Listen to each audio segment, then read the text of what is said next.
ساقی علی ہے ختم رسول میرے میں کدا، اور 14 باغ میں بس یہی میں خانہ ایک ہے، 14 پلانے والے ہیں پیمانہ ایک ہے، پوچھو رسول پاک سے۔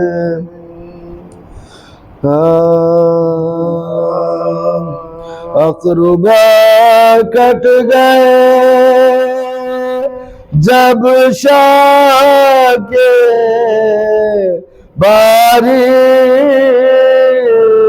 باری، اقربا کٹ گئے جب شاہ کے باری باری، اور عدم چلے کی اس شاہ نے کی تیاری،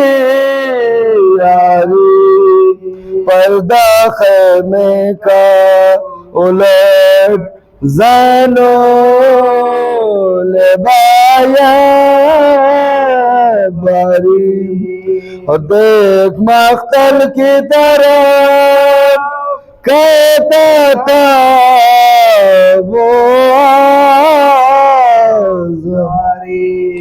پر خلد کے کوچ میں ہم کو نہیں بلواتے ہو، اے قافلے والے ہمیں چھوڑے چلے جاتے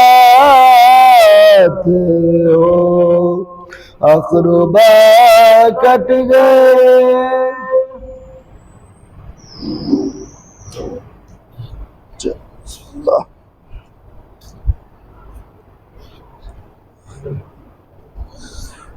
یا اللہ ہے کیا حسین ہے، جب آ گیا یزید کا انجام سامنے، جب آ گیا یزید کا انجام سامنے، اس وقت کہہ رہے ہو ہمارا حسین ہے، اس وقت کہہ رہے ہو ہمارا حسین ہے۔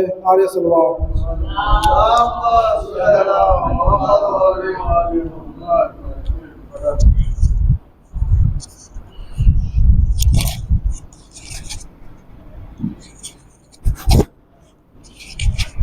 اور صلوات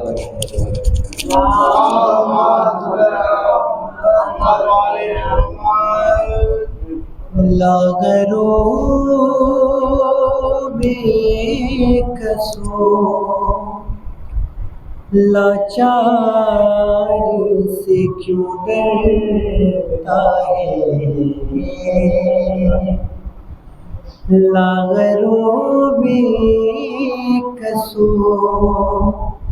لاچار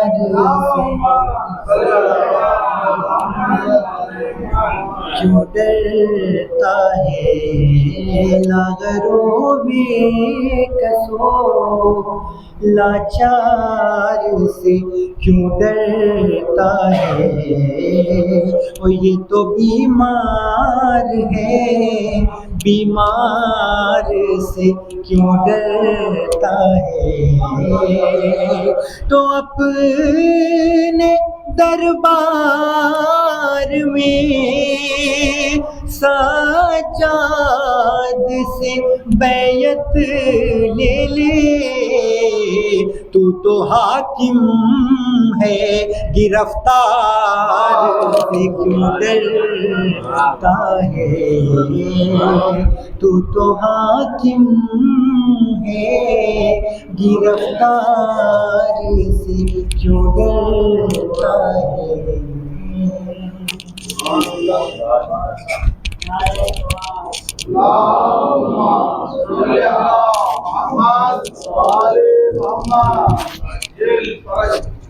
ایک صلوات اور پڑھ دیں۔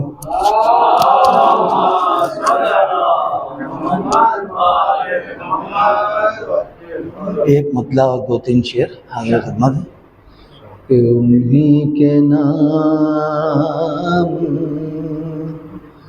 ملے مجھ کو با وفا کے لیے، انہی کے نام ملے مجھ کو با وفا کے لیے، مدد کو آئے جو مظلوم کربلا کے لیے، مدد کو آئے جو مظلوم کربلا کے لیے۔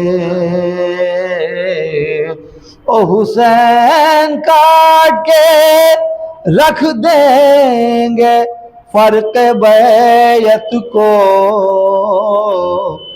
جو ظلم و خطرہ بنا دین مصطفیٰ کے لیے، جو ظلم و خطرہ بنا دین مصطفیٰ کے لیے۔ وفا کی راہ میں پیاسوں کا قافلہ لے کر حسین آئے ہیں اسلام کی بقا کے لیے۔ اور ذکی میں ان کے عقیدے کی قدر کرتا ہوں، ذکی میں ان کے عقیدے کی قدر کرتا ہوں، جو خاک پاک بھی لیتے رہے دوا کے لیے، انہی کے نام۔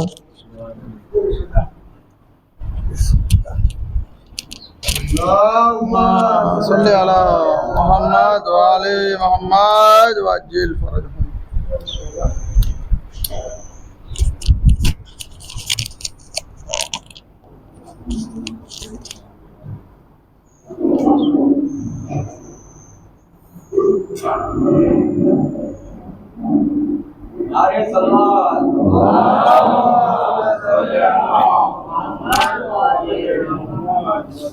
فاتحہ۔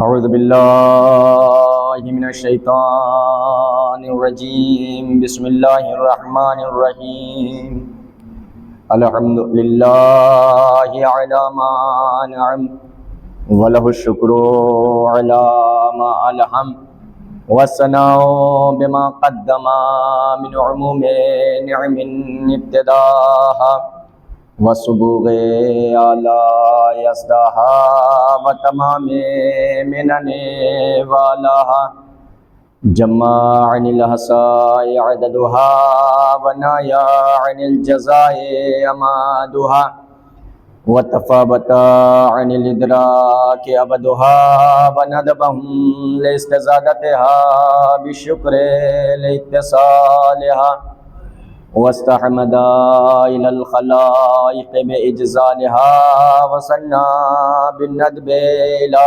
أمثالها، وأشهد أن لا إله إلا الله وحده لا شريك له، كلمة جعل الإخلاص تاويلها وزمن القلوب موصولها، وأنار في الفكر معقولها، ثم الصلاة والسلام على أشرف الأنبياء والمرسلين وخاتم النبيين سيدنا ومولانا ومقتدانا بالقاسم محمد، صلى محمد وعلى آل بيته الطيبين الطاهرين المعصومين المنتجبين المنتخبين، ولعنة الله على أعدائهم أجمعين. أما بعد فقد قال الله تعالى في القرآن الكريم بسم الله الرحمن الرحيم هو الذي أرسل رسوله بالهدى ودين الحق ليظهره على الدين كله ولو كره المشركون. صلوات محمد.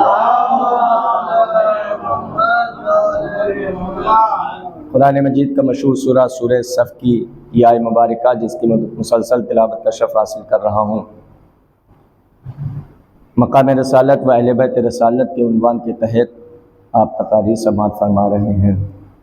فرش ازا جو تہذیب و تمدن کا مرکز ہے، فرش ازا میں پھر لفظ کی تکرار کرتا ہوں کہ فرش ازا جو تہذیب و تمدن کا مرکز ہے، ترقی یافتہ زمانہ ہے کہ جہاں انسان کے پاس وقت نہیں ہے، دنیاوی کاموں میں مصروف ہے، خاص طور سے ایک موبائل جس کا استعمال اچھا بھی ہوتا ہے برا بھی ہوتا ہے۔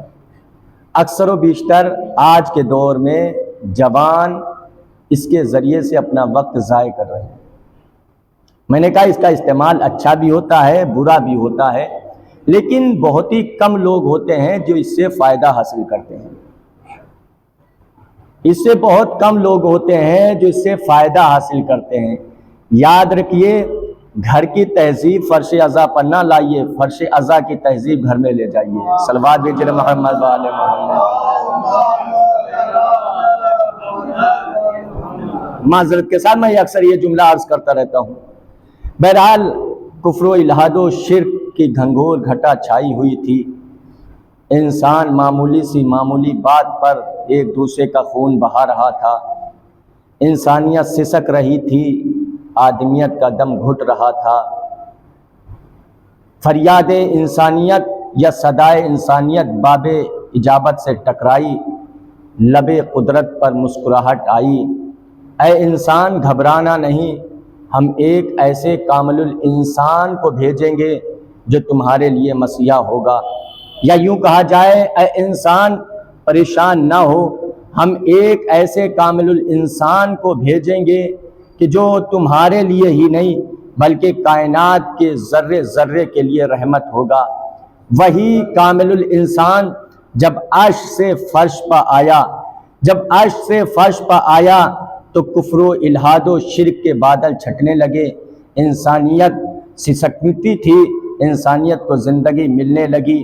وہی نبی جو دنیا میں آیا انسانیت کا پیغام دینے کے لیے۔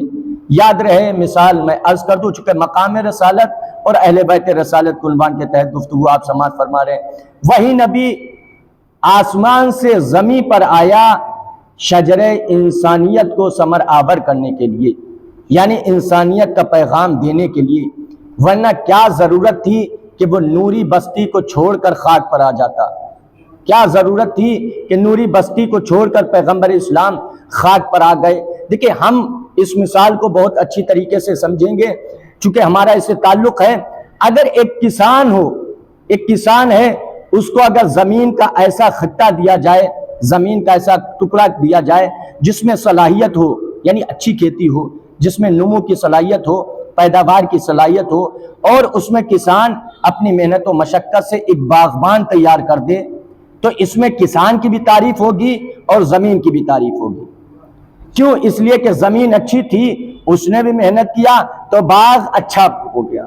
لیکن اگر ایک کسان انسان کو ایسی زمین دے دی جائے کہ جو شعلہ زار زمین ہو، جو بنجر زمین ہو، جہاں اگنے کی صلاحیت نہ ہو، جہاں پیدا ہونے کی صلاحیت نہ ہو، اور وہاں کسان اپنی محنت و مشقت کے ذریعے ایک حسین باغ تیار کر دے، تو یہاں زمین کی قدر نہیں ہوگی، زمین کی تعریف نہیں ہوگی، بلکہ اس کسان کی تعریف ہوگی جس نے اپنے محنت و مشقت کے ذریعے سے، یعنی وہ جگہ کے جہاں صلاحیت نہ تھی، اپنے کردار کے ذریعے، اپنے محنت و مشقت کے ذریعے ایک حسین باغ تیار کر دیا۔ معلوم ہوا کہ اگر زمین میں صلاحیت ہو اور کوئی باغ تیار کر دے تو زمین کی بھی تعریف ہوتی ہے، باغبان کی بھی تعریف ہوتی ہے، لیکن اگر ایسی زمین کا خطہ ہو کہ جہاں نمو کی صلاحیت نہ ہو، شعلہ زار زمین ہو اور کسان اپنے کردار سے، اپنے محنت و مشقت کے ذریعے سے ایک باغ تیار کر دے تو یقیناً اس میں باغبان کی تعریف ہوتی ہے۔ لاکھوں سلام ہو اس ذات پر کہ جسے اللہ نے ایسے شعلہ زار زمین پر بھیجا جہاں جہالت ہی جہالت تھی، جہاں ظلم ہی ظلم تھا، جہاں بربریت ہی بربریت تھی، جہاں آدمیت کا تصور نہ تھا، اس زمین پر اس نبی آخر نے اپنے کردار کے ذریعے، اپنے محنت و مشقت کے ذریعے ایسا باغ تیار کیا جس کے کبھی پھول کا نام ابوذر کہلایا، کسی پھول کا نام سلمان کہلایا، کسی پھول کا نام مقداد کہلایا۔ ایسا باغبان اب اگر دنیا میں آ جائے تو اس کو طٰہٰ نہ کہا جائے تو کیا کہا جائے، اسے مزمل نہ کہا جائے تو کیا کہا جائے، اسے مدثر نہ کہا جائے تو کیا کہا جائے، اسے بشیر نہ کہا جائے تو کیا کہا جائے، اسے خلق عظیم پر فائز نہ کہا جائے تو کیا کہا جائے۔ اتنا عظیم نبی جب دنیا میں آیا تو انسانیت کا درس دینے، اچھا جب انسانیت کا درس دینے آیا تو اللہ نے ایسے نبی کو فضائل بھی عطا کیے، ایسے نبی کو مقامات بھی عطا کیے۔ قرآن میں ویسے تو بہت ساری چیزیں پیغمبر کے لیے اللہ نے فرمائی، لیکن بظاہر 4 چیزوں کے لیے فرماتا ہے اللہ کہ میں نے پیغمبر کو 4 چیزیں عطا کی ہیں، پیغمبر کو 4 چیزیں عطا کی۔ انا فتحنا لک فتحا مبینا، ہم نے پیغمبر کو فتح مبین عطا کی، ہم نے پیغمبر کو فتح مبین عطا کیا۔ انا ارسلنا کا، اے میرے حبیب ہم نے آپ کو رسالت عطا کی ہے۔ انا انزلناہ فی لیلۃ، اے رسول ہم نے آپ کو قرآن عطا کیا۔ انا اعطیناک الکوثر، اے رسول ہم نے تمہیں کوثر عطا کیا۔ ویسے بہت ساری عطا کی ہیں لیکن یہ 4 چیزیں اللہ اعلان کر رہا ہے کہ میرے رسول ہم نے تمہیں 4 چیزیں عطا کی ہیں۔ انہی 4 چیزوں کے ذیل میں انشاءاللہ دونوں تقریروں میں گفتگو ہوگی اگر بات مکمل ہو گئی۔ اے میرے رسول ہم نے تمہیں فتح مبین عطا کی ہے۔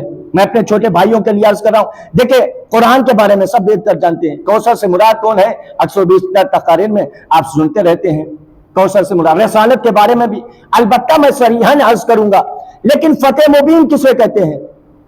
فتح مبین کسے کہتے ہیں؟ تاریخ کا ایک منظر ہے، میں آپ کے خدمت میں پیش کروں گا وقت کے اندر ہی۔ فتح مبین کسے کہتے ہیں؟ دیکھیں 2 لفظ ہیں، ایک فتح اور دوسرے مبین۔ فتح کے معنی کیا ہوتے ہیں؟ ویسے اگر دیکھیں کامیابی کی، لیکن جہاں لفظ فتح بولا جاتا ہے تو تصور جنگ کا ہوتا ہے، جہاں لفظ فتح بولا جاتا ہے تو تصور جنگ کا ہوتا ہے۔ دوسرا لفظ ہے مبین، مبین کے معنی ہوتے واضح، روشن، جس میں کسی چیز کا شک نہ ہو۔ جیسے کہ قرآن کے لیے بھی اللہ نے فرمایا قد جاءکم من اللہ نور و کتاب مبین، ہم نے لوگوں کی ہدایت کے لیے نور بھیجا اور کتاب مبین بھیجی۔ تو یہاں کتاب کے ساتھ اللہ نے مبین کا لفظ فرمایا، یعنی ایسی کتاب جس میں ذرہ برابر شک نہیں ہے۔ خود اللہ نے اپنے لیے بھی فرمایا وَيَعْلَمُونَ أَنَّ اللَّهَ هُوَ الْحَقُّ الْمُبِينُ، اللہ حق مبین ہے، یعنی اللہ کی بھی وہ ذات ہے جس میں شک و شبہ نہیں کیا جا سکتا۔ پیغمبر کی ذات کے لیے بھی فرمایا وَمَا لِلرَّسُولِ إِلَّا الْبَلَاغُ الْمُبِينُ، پیغمبر کی ذات بلاغ مبین ہے، یعنی پیغمبر اس ذات کو کہتے ہیں کہ جس کی تبلیغ کے بارے میں کوئی شک نہیں ہو سکتا۔ تو اللہ بھی مبین ہے، رسول اللہ بھی مبین ہے، قرآن بھی مبین ہے۔ اب کوئی ایسا ہو کہ جس کا ربط اللہ سے بھی ہو، رسول اللہ سے بھی ہو، قرآن سے بھی ہو، بھئی کوئی ایسا ہو جس کا ربط اللہ سے بھی ہو، اللہ مبین ہے، رسول اللہ مبین ہے، قرآن مبین ہے، تو کوئی ایسا ہو جس کا ربط اللہ سے بھی ہو، رسول اللہ سے بھی ہو، قرآن سے بھی ہو۔ عجب نہیں پیغمبر آواز دے نادان، گھبراؤ نہیں، تاریخ آنے دو، 13 رجب کی تاریخ ہوگی، حق مبین کے گھر میں رسول مبین کے ہاتھوں پر قرآن مبین کی تلاوت کرتا ہوا امام مبین بن کر آئے گا۔ صلوات بھیجے محمد و آل محمد۔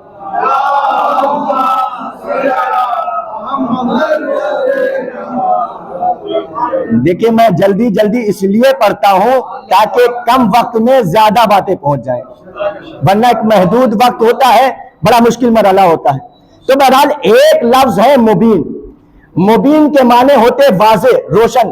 جیسے اللہ واضح روشن ہے، اس میں شک نہیں کیا جا سکتا، جیسے قرآن واضح ہے ان کی آیات میں شک نہیں کیا جا سکتا، جیسے رسول اللہ واضح ہیں ویسے ہی علی بن ابی طالب کی ذات بھی واضح ہے۔ تو بہرحال 2 چیزیں ہیں، ایک فتح دوسرے مبین. فتح کسے کہتے ہیں؟ عموماً جب لفظ فتح بولا جاتا ہے تو فتح کا معنی ہوتے ہیں جنگ کے. اللہ نے کہا میرے حبیب ہم نے آپ کو فتح مبین عطا کیا. یہ آیت ہے. یہ فتح مبین کب عطا ہوا؟ اگر جنگ کے بارے مجھے جنگ نہیں بیان کرنا ہے, 2-4 جنگ صراحتاً میں عرض کر دوں تاکہ بات واضح ہو جائے. اگر دیکھیں تو اسلام میں پہلی جنگ جنگ بدر ہے. پہلی جنگ جنگ بدر ہے. یہ وہ عظیم جنگ ہے کہ جس میں پیغمبر کے سپاہی کم ہے, دشمن طاقتور ہے. پیغمبر کے سپاہی کم ہے, دشمن طاقتور ہے. اور یہ وہی جنگ ہے کہ جس میں فرشتوں نے آ کر شرکت کی ہے. پیغمبر کی طرف سے فرشتے آ کر لڑے, اور جس میں میں نے شاید عرض کیا نہیں عرض کیا, اگر عرض نہیں کیا ہوگا تو تکرار کیے دیتا ہوں, ثواباً عرض کیے دیتا ہوں. اس میں 70 مشرکین مارے گئے اس جنگ میں, اور تنہا 35 علی بن ابی طالب نے مارے, جس میں فرشتے بھی شامل ہیں, پیغمبر کے چاہنے والے بھی شامل ہیں, علی بھی شامل ہیں. 70 مارے گئے, 70 میں اکیلے علی بن ابی طالب نے مارے. اتنی عظیم جنگ ہے. جنگ کامیاب ہوئی, لیکن اللہ نے نہیں کہا کہ ہم نے آپ کو فتح مبین عطا کیا ہے. جنگ کامیاب ہوئی, جنگ بدر, لیکن اللہ نے نہیں کہا کہ اے میرے حبیب میں نے آپ کو فتح مبین عطا کیا ہے. جنگ بدر, جنگ احد لے لیجئے, جہاں یقیناً بڑا عظیم کارنامہ انجام دیا گیا, لیکن پیغمبر کے بھائی علی ہے جو جنگ بھی کرتے جاتے ہیں اور پیغمبر کی حفاظت بھی کرتے جاتے ہیں. چونکہ اس جنگ میں شیطان نے ایک آواز بلند کی تھی کہ قد قتل محمد قتل کر دیے گئے. جیسے یہ آواز بلند ہوئی تو لوگوں نے کہا کہ جب محمد نہیں زندہ رہے تو اب کیا فائدہ ہے. لیکن علی جانتے ہیں کہ کس کی آواز ہے, کس کی آواز پر عمل کرنا چاہیے, کس کی آواز پر عمل نہیں کرنا چاہیے. بہرحال یہ بھی جنگ فتح ہو گئی. اللہ نے نہیں کہا کہ میں نے فتح مبین عطا کی. جنگ خندق, جہاں دشمنان دین اور رسول یہ پکا ارادہ کر کے آئے تھے, پختہ ارادہ کر کے آئے تھے آج اسلام کو شکست دے دینا ہے. ایک بڑا پہلوان تیار کر کے لائے تھے, عمرو بن عبد الود, جس کے سلسلے سے آپ سنتے رہتے. بہت بڑا پہلوان تھا, جس کا قصیدہ لوگ پڑھتے تھے کہ یہ تو اتنا بڑا پہلوان ہے کہ میں نے دیکھا کہ دوران سفر ایک مرتبہ چور آ گئے تھے تو اس نے اونٹ کے بچے کو سپر بنا کر مقابلہ کیا تھا. بہت بڑا پہلوان ملتا ہے. اس جنگ میں بھی علی ابن ابی طالب نے اسے فنار کیا, جنگ فتح ہو گئی. اللہ نے نہیں کہا کہ آج میں نے پیغمبر تمہیں فتح مبین عطا کی. جنگ خیبر بہت مشہور جنگ ہے کہ جہاں علی نے بہرحال در خیبر کو اپنی 2 انگلیوں پہ اٹھا رہے, آپ سنتے رہتے ہیں. یہ اور بات ہے, علی نے وضاحت کی کہ میں نے در خیبر اپنی قوت سے نہیں بلکہ اللہ کی قوت سے اٹھا رہا ہے. باب خیبر اپنی طاقت سے نہیں, اللہ کی طاقت. جنگ فتح ہو گئی, لیکن اللہ نے نہیں کہا کہ میں نے آج تمہیں فتح مبین. اور بہت ساری جنگیں میں اس میں کہنے کا مطلب ہے اسلام کے دامن میں اتنی عظیم عظیم جنگیں کہ جو سب جنگیں فتح ہوئی, لیکن اللہ نے کسی کو فتح مبین نہیں کہا. کس کو فتح مبین کہا؟ اس کو کہا جہاں نبی نے مشرکین سے صلح کی. توجہ چاہ رہا ہوں, جنگ کے اتنے بڑے بڑے کارنامے انجام دیے گئے. اللہ نے نہیں کہا کہ میں نے آپ کو فتح مبین عطا کیا, لیکن جب پیغمبر نے مشرکین سے صلح کی تو کہا کہ ہم نے آپ کو فتح مبین عطا کیا. مشرکین سمجھ رہے کہ پیغمبر کو شکست ہو گئی. اللہ کہہ رہا کہ اس سے بڑی کوئی کامیابی ہی نہیں پیغمبر کے لیے. صلوات بھیجنا محمد وآل محمد. اب میں فتح مبین کے بارے میں بات آئی ہے تو صراحاً عرض کر دوں, ورنہ تو اسی میں بات بہرحال وقت ہو جائے گا. فتح مبین, پیغمبر اسلام حج کے ارادے سے, خانہ کعبہ کے طواف کے ارادے سے, زیارت کے ارادے سے مدینے سے مکہ آنا چاہتے تھے. مکے کے باہر ہی ایک جگہ پہنچے تھے تو مشرکین مکہ نے کہا چونکہ ہمارا قبضہ ہے اس سال ہم آپ کو مکے آنے نہیں دیں گے. اب ذرا سوچئے, تصور کیجئے گا, مشرکین مکہ کرے ہم آپ کو مکے نہیں آنے دیں گے, آپ جائیے واپس جائیے. جبکہ مکہ رسول اللہ کا وطن ہے, مکہ خانہ کعبہ ہے, آبا و اجداد یہاں موجود ہیں. لیکن مشرکین مکہ کہتے نہیں آپ اس سال نہیں آ سکتے, چلے جائیے, اگلے سال جب آئیں گے تو 3 دن کے لیے ہم پورا شہر خالی کر دیں گے. دیکھیں ضدی, یہ بہت بڑی غلطی ہوتی ہے جسے کہا جائے انا, میں وہ ہوتی ہے کہ جو انسان کے اندر فساد پیدا کرتی ہے اور مسائل کو حل نہیں بلکہ مسائل کو الجھاتی ہے. مشرکین کے اندر ضد تھی, وہ یہ تھی کہ میں اگر آج پیغمبر کو مکے میں داخل ہونے کی اجازت دے دی تو یہ بات عام ہو جائے کہ ہم ہار گئے, پیغمبر جیت گئے. لہذا کہا کہ نہیں, آج اس سال آپ نہیں آئیں گے، اگلے برس آ جائیے گا، پورا مکہ خالی کر دیں گے۔ اور اس میں صلح ہوئی، صلحوں میں بہرحال صلح نامہ مولا کائنات نے لکھا، وہ آپ سنتے رہتے ہیں۔ صلح نامہ مولا کائنات نے لکھا، اور جب لکھا تو پیغمبر نے کہا لکھو محمد الرسول اللہ کی طرف سے یہ تحریر ہے۔ جیسے علی نے لکھا محمد الرسول اللہ کی طرف سے، ایک مشرک اٹھا، اٹھنے کے بعد کہا یہ کیسے ہو سکتا، سارا مسئلہ تو اسی پر ہے، ہم نبی کو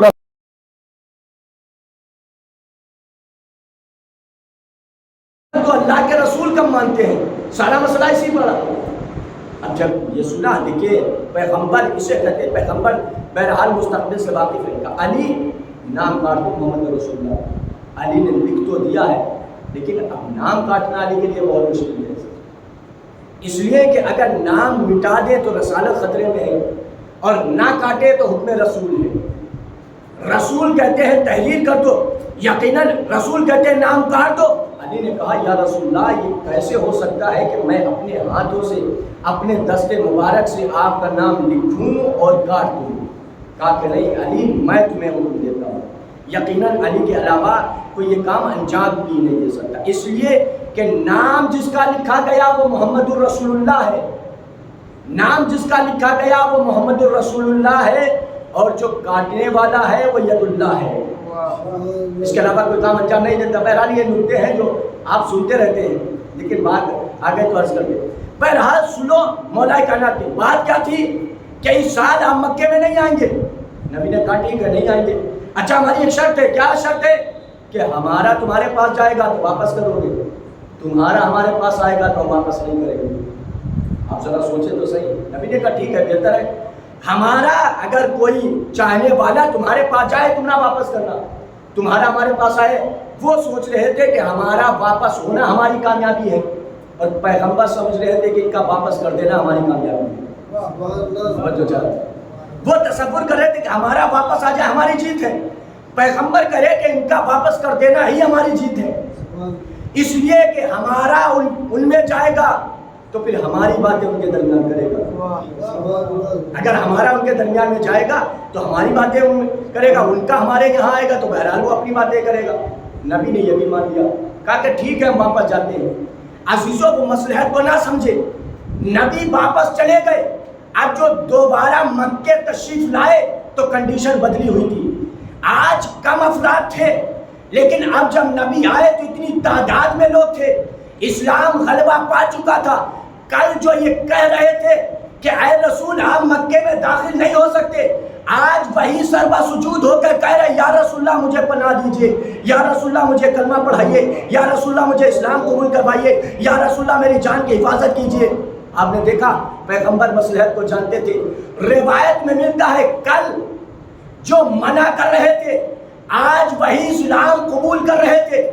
یہی ہم نے تاریخ میں ایک اور منظر دیکھا، حسین ابن علی مکے پہنچے تھے، بس ایک فرق تھا، وہاں پیغمبر مکے سے روکا گیا پیغمبر کو، یہاں پیغمبر کا نواسا حسین جب مکہ پہنچا تو جان خطرے میں پائی تو حج کو عمرے سے بدل دیا، اور جب حج کو عمرے سے بدلا تو اسلام کو فتح ہوئی۔ کیسے؟ کل جب نبی دوبارہ مکہ گئے تو جو عیسائی تھے وہ اسلام قبول کرنے لگے، جو یہودی تھے وہ اسلام قبول کرنے لگے، جو کافر تھے وہ اسلام قبول کرنے لگے، جو مشرک تھے وہ اسلام قبول کرنے لگے۔ آج نبی کے نواسے نے مکہ چھوڑا تو جو عیسائی تھا یعنی وہب کربی عیسائیت کو چھوڑ کر حسین کی طرف آیا، سہیل ابن قین باطل کا راستہ چھوڑ کر حسین کی طرف آئے، حر جری یزید کے لشکر کو چھوڑ کر حسین کی طرف آیا۔ سلوات بھیجیں محمد،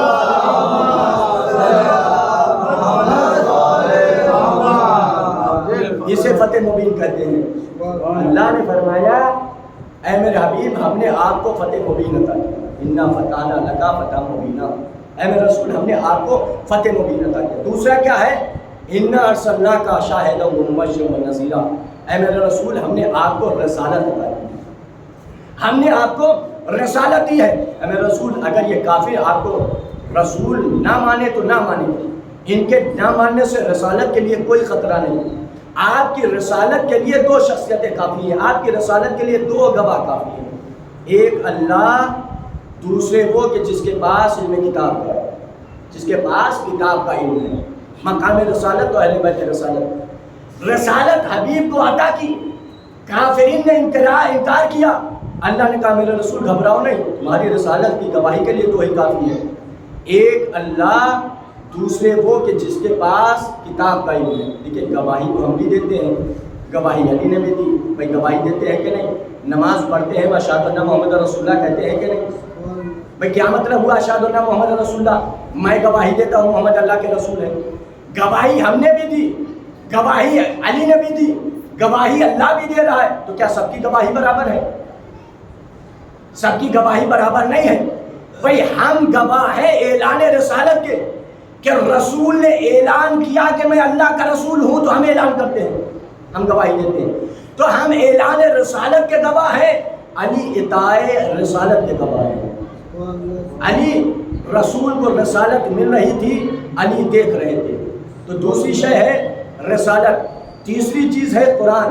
اللہ فرماتا ہے انا انزلناہ فی لیلۃ القدر, اے میرے رسول ہم نے آپ کو شب قدر میں, یعنی انا انزلناہ فی لیلۃ القدر, ہم نے شب قدر میں قرآن نازل کیا, یعنی ہم نے قرآن آپ کو دیا. اللہ نے 4 چیزیں گنوائی ہیں. پہلا فتح مبین, دوسری رسالت, تیسری قرآن مجید. اے میرے رسول ہم نے آپ کو قرآن دیا. قرآن 3 چیزوں کے مجموعے کا نام ہے. قرآن 3 چیزوں کے مجموعے کا نام ہے. آیات 3 طرح کی ہیں, آیات محکمات, آیات متشابہات اور حروف مقطعات. بہرحال یہ چیزیں سنی ہوئی ہیں لیکن چونکہ موضوع سے مربوط ہے اس لیے میں عرض کر رہا ہوں. آیات یعنی قرآن 3 آیتوں کے مجموعے کا نام ہے. آیات محکمات, آیات متشابہات, حروف مقطعات. آیات حروف مقطعات وہ حروف ہیں کہ جس کا علم معصومین علیہ السلام کو ہے, کسی کو نہیں ہے. یہی وجہ ہے کہ آپ قرآن میں دیکھیں جہاں جہاں بھی حروف مقطعات ہیں ان کا ترجمہ وہی لکھ دیا جاتا ہے. جیسے الف لام میم, اگر قرآن پڑھیں گے تو اس کے نیچے کیا لکھا ہوگا؟ الف لام میم. اور بہت سارے نون والقلم, تو ترجمہ لکھا ہوگا نون والقلم. پورے قرآن کا ترجمہ کیا گیا لیکن جو حروف مقطعات ہیں ان کا ترجمہ نہیں کیا گیا. کیوں؟ اس لیے کہ ہمیں پتہ ہی نہیں کہ اس سے کیا مراد ہے. الف لام میم سے کیا مراد ہے؟ کہ یہ اس کا علم اہل بیت علیہ السلام کو ہے, اللہ, رسول اللہ اور آل محمد کو ہے. لہٰذا قرآن کی ایک سورت کا نام ہے آیات, دوسری سورت کا یعنی حروف مقطعات, دوسری سورت کا نام ہے آیات محکمات. آیات محکمات ان آیتوں کو کہتے ہیں کہ جن کو آپ پڑھیں گے تو مفہوم بھی سمجھ لیں گے, تشریح کی ضرورت نہیں ہوتی ہے, تفسیر کی ضرورت نہیں ہوتی. جیسے اللہ نے فرمایا یا ایھا الذین آمنوا کتب علیکم الصیام کما کتب علی الذین من قبلکم لعلکم تتقون. اے ایمان لانے والوں تم پر روزہ واجب کیے گئے جیسا کہ تم سے پہلے والوں پر واجب کیے گئے, لہٰذا تم روزہ رکھو شاید کہ اس کے ذریعے متقی ہو جاؤ. تو یہ آیت پڑھی ہم نے مان لیا, اس میں کوئی تشریح کی ضرورت نہیں ہے, واضح یہ آیت محکمات ہوتا ہے. تیسری آیت کا نام ہے آیات متشابہات. آیات متشابہات ان آیتوں کو کہتے ہیں جن کے بغیر تفسیر کے سمجھنا ناممکن ہے, جن کے لیے تفسیر کا ہونا ضروری ہے. جیسے اللہ نے فرمایا کہ میں نے آدم کا پتلا اپنے دونوں ہاتھوں سے بنایا. یہ جب انسان سوچتا ہے تو نہ جانے کیسی کیسی باتیں کی جاتی ہیں کہ اللہ کہا کہ جناب آدم کا پتلا اپنے دونوں ہاتھوں سے بنایا ہے. کیا اللہ ہاتھ رکھتا ہے؟ اگر اللہ ہاتھ رکھے تو اللہ نہ رہے. اس لیے کہ اللہ جس کو جسمانیہ سے مبرہ ہے وہاں ہاتھ سے مراد ہاتھ نہیں ہے بلکہ قدرت الہی مراد. وہاں سے جو بیان کرتے بہرحال بیان کرتے ہیں, میں اس میں نہیں جاتا, لیکن ہاتھ سے مراد ہاتھ نہیں ہے بلکہ قدرت الہی مراد لی گئی. اللہ کہہ رہے کہ میں نے اپنی قدرت سے جناب آدم کا پتلا بنایا. کہنے کا مطلب ہے جو آیات متشابہات ہوتے ہیں ان کے لیے تفسیر کی ضرورت ہوتی ہے, معصومین کے اقوال کی ضرورت ہوتی ہے. جیسے اللہ فرماتا ہے قل, اے میرے رسول ان سے کہہ دو میں تمہارے جیسا بشر ہوں, انا بشر مثلکم. اے میرے رسول ان سے کہہ دو میں تمہارے جیسا بشر ہوں. جب یہ پیغام سنا اسی میں لوگ دھوکا کھا گئے اور سوچا کہ پیغمبر تو یقیناً بشر ہے ہم جیسے. دیکھیں قرآن کے علاج ضرور ہے لیکن یہاں مقصد کچھ اور ہے. پیغمبر ہم جیسے نہیں ہیں کسی سے, اس لیے کہ ہم میں اور پیغمبر میں بہت بڑا فرق ہے. بھائی ہم کو اللہ نے 4 چیزوں سے خلق کیا, پانی, ہوا, آگ, مٹی. انہی 4 چیزوں کے مجموعے کا نام ہے انسان. پانی سے خلق ہوا, ہوا سے خلق ہوا, مٹی سے خلق ہوا, آگ سے خلق ہوا. لیکن پیغمبر اسلام ان 4 چیزوں سے نہیں پیدا ہوئے، اس لیے کہ اللہ فرماتا ہے اے میرے حبیب ہم نے تم کو سب سے پہلے خلق کیا۔ پیغمبر خود فرماتے ہیں اول ما خلق اللہ نوری، اللہ نے سب سے پہلے میرے نور کو خلق کیا۔ نہ دنیا کا کوئی وجود نہیں تھا، انسان بعد میں خلق ہوا۔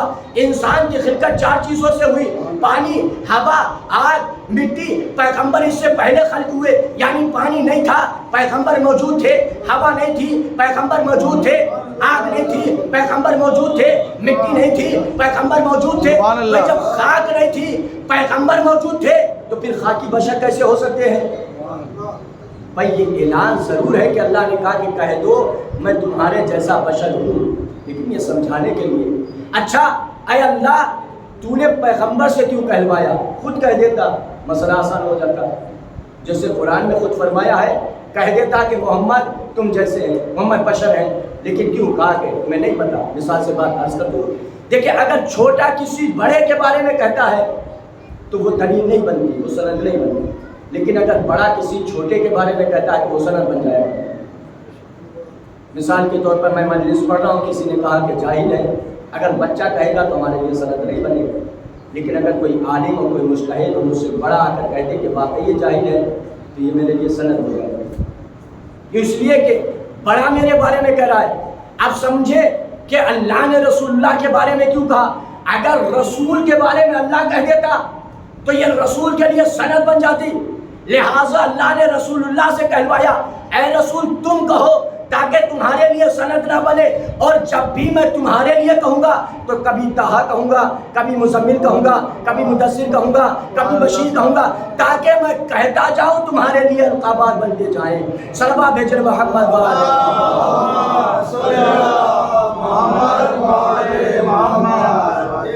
تو تیسری چیز کا نام ہے قرآن۔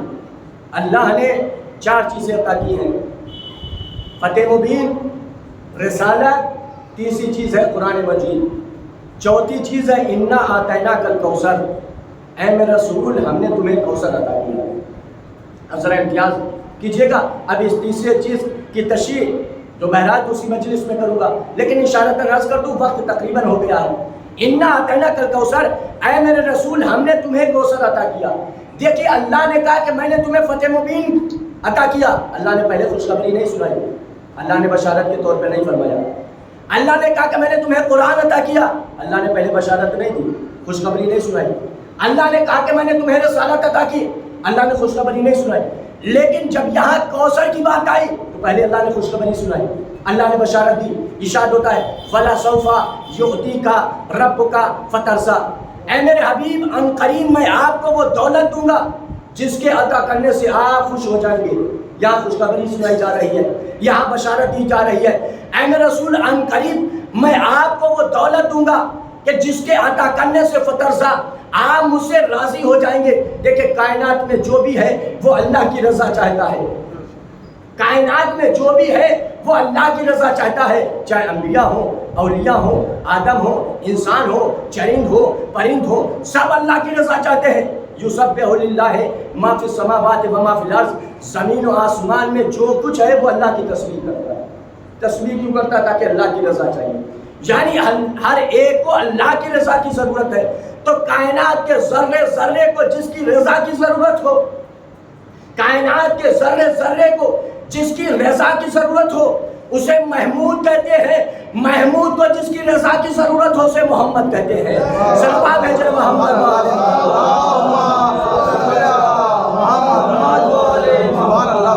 بس انشاءاللہ دوسری تقریر میں میں تشریح کروں گا، مجبوری ہے وقت، لیکن چونکہ 2 مجلسیں ہیں باتیں پہنچ جائے کریں گے۔ کائنات کے لیے یعنی کائنات کے ذرے ذرے کو اللہ کی رضا کی ضرورت، ہر انسان چاہتا ہے کہ اللہ مجھ سے راضی ہو جائے۔ یقیناً اگر اللہ ہم سے راضی ہوگا تو ہم کامیاب ہیں، لیکن اگر اللہ ہم سے راضی نہ ہو تو یقیناً ہم کامیاب نہیں ہو سکتے۔ دنیا میں زندگی تو گزار سکتے ہیں لیکن جس کی تمنا ہمیں ہے وہ ہمیں نہیں مل سکتی۔ لیکن پیغمبر اسلام کے لیے اللہ فرما رہا ہے کہ میرے حبیب ان قریب میں وہ شے عطا کروں گا جس کے عطا کرنے سے آپ مجھ سے راضی ہو جائیں، آپ مجھ سے خوش ہو جائیں گے۔ تشریح کروں گا جملہ مشتبہ ہے، اگر میں تشریح نہیں کروں گا تو ذہن میں یہی ہوگا کہ نعوذ باللہ ثم نعوذ باللہ کیا پیغمبر اللہ سے راضی نہ تھے؟ میں دوسری تقریر، یہ ہے پیغمبر اسلام کی عظمت، اتنی عظیم پیغمبر اسلام کی شخصیت ہے کہ جتنا عظیم کوئی نہیں۔ یہ اور بات ہے کہ تذکرہ کم ہوتا ہے پیغمبر اسلام، پیغمبر اسلام کا تذکرہ بہت کم ہوتا ہے، بلکہ اگر زندگیاں ختم ہو جائیں تب بھی پیغمبر اسلام کا تذکرہ ختم نہیں ہو سکتا۔ اس لیے پورا قرآن ہے جو پیغمبر اسلام کے فضائل بیان کرتا ہے۔ ہم نے جیسا ہونا چاہیے ویسا پیغمبر کو نہیں سمجھا، پیغمبر کی زندگی کی ضمانت اللہ لے رہا ہے۔ فما ينطق عن الهوى إن هو إلا وحي يوحى، میرا نبی لطف ہی نہیں کرتا، میرا نبی گفتگو ہی نہیں کرتا، جب تک گفتگو کرتا ہے، جب بھی بولتا ہے ہماری مرضی کے مطابق بولتا ہے۔ اللہ کہہ رہا کہ دیکھو جب بھی میرا حبیب بولے تو سمجھو کہ اللہ بول رہا ہے۔ اب حبیب کہتے ہیں کہ حسین منی و انا من الحسین، تو گویا اللہ چاہتا ہے کہ حسین پیغمبر کے ذریعے پیغام پہنچے۔ اب حبیب کہتے ہیں ھذا حسین الفارق، پہچان لو یہ حسین ہے، اس کا مطلب یہ ہے کہ اللہ چاہ رہا ہے کہ حبیب کے ذریعے پیغام پہنچے۔ بہت سی حدیث میں جا سکتا ہوں اسی سے، حسین کے لیے بہت سی حدیثیں، بہت سی فضیلتیں پیغمبر نے فرمائی کہ پہچان لو یہ حسین ہے، حسین مجھ سے ہے، میں حسین سے ہوں۔ یہ بات واضح ہوئی کربلا کے میدان میں، یہ بات واضح ہوئی کربلا کے میدان میں کہ حسین پیغمبر نے جو فرمایا حسین مجھ سے ہے، میں حسین سے ہوں۔ تاریخ سر سوچے تو صحیح، مولا پیغمبر اسلام کو امام حسین سے کس طرح سے محبت، آپ تصور کر سکتے ہیں؟ جس کی شہادت کی تاریخ یعنی آج کے دن جناب حبیب ابن مظاہر کا ذکر ہوتا ہے، ذرا سوچے مولا امام حسین سے کس طریقے سے پیغمبر اسلام محبت کرتے ہیں۔ روایت میں ملتا ہے مولا امام حسین حبیب یعنی پیغمبر اسلام حبیب ابن مظاہر کا بچپنا ہے، حبیب ابن مظاہر کو اٹھا کر اپنی آغوش میں محبت کرتے ہیں۔ کسی نے پوچھا یا رسول اللہ آپ بچے سے اس طرح سے محبت کیوں کرتے ہیں، کیا آپ پہچانتے ہیں؟ کہا کہ تمہیں نہیں پتا، ہم نے دیکھا ہے کہ میرا حسین کو چاہتے ہوا یہ بچہ دیکھتا ہے، حسین کے قدموں کی خاک اٹھا کر اپنے سر پر،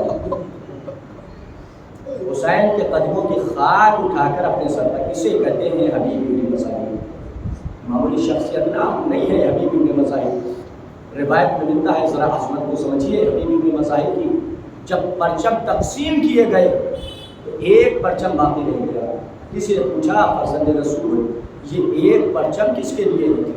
کہا کہ آنے والا آئے گا، آنے والا آئے گا اس کے لیے پرچم ہے۔ دنیا انتظار کرتی ہے حسین کا، حسین انتظار کر رہے ہیں، دنیا انتظار کرتی ہے حسین کا، حسین انتظار کر رہے ہیں۔